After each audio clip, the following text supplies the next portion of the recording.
Are you surprised? I can't say I'm surprised. We see this in sports after about a decade or so. Sometimes a manager or a head coach's talk and stuff can become background noise, white noise, as they say, to players. It's just the message gets lost because they hear the same thing over and over again. And he's been there for quite a while. They had a high-profile Game 7 loss, which was deflating. There's been many reports that he wants to spend more time at home with his family. He's a family man. And also there've been rumblings that while he's a good manager in terms of optimizing the team, recently the Yankees, until this year, have consistently outperformed their win total expectancy. Maybe they're about a 500 team and they win upper 80s in games. They challenge for a playoff spot almost. So he seems to optimize what's there.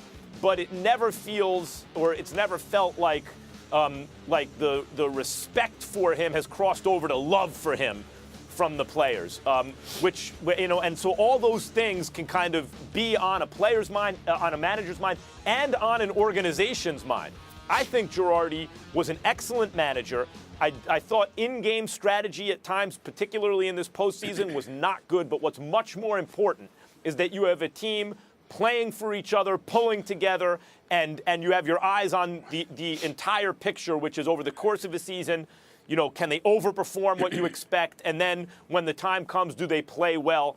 I think the answer is yes to all that. But Stephen A., this is a young and ascending group that the Yankees have. And I think that maybe Girardi, the manager of the previous era, his time had passed, and the Yankees are probably looking, not only does he want to spend time with the family and all that, but the Yankees are probably looking to handpick the next manager to take them into this new and apparently very promising era. The Aaron Judge, Gary Sanchez, Luis Severino, those guys, they want their own kind of guy, the way the Yankees brought in Joe Torre to take care of that last dynastic era. That's why I disagree with you. I don't like the idea that Joe Girardi is gone at all. I don't think he should have been gone because there's no definitive hand-picked successor to him, according to the reports. You've got Tony Pena, you've got the bench coach.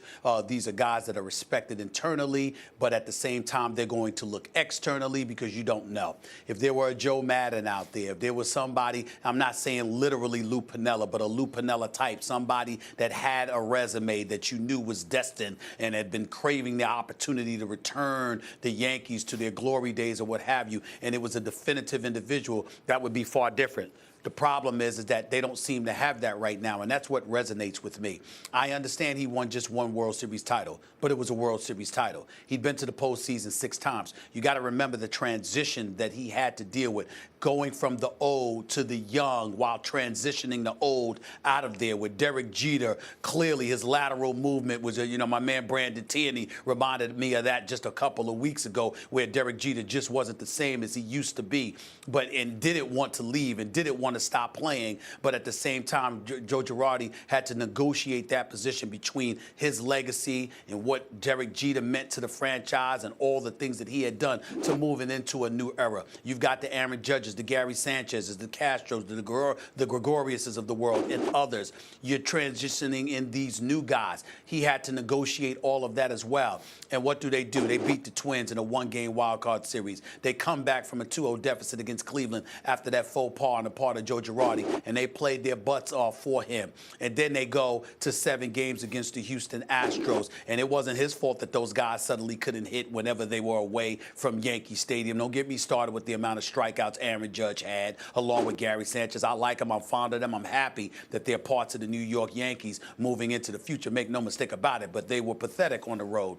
or at least Aaron Judge was. So when I look at it from that perspective, and I take all of those things into consideration, I'm saying I would feel far more comfortable with this move, Max, if they had a definitive individual that they absolutely positively knew was the successor to Joe Girardi. But just for him to be gone because they agreed to part ways, and I don't want to hear that. You came within 1 game of the World Series. You can come back with these same troops, with this same leader who is a good man, who is a straight shooter, who is respected by New Yorkers, even if he's not always liked. And I'm saying you can make another run.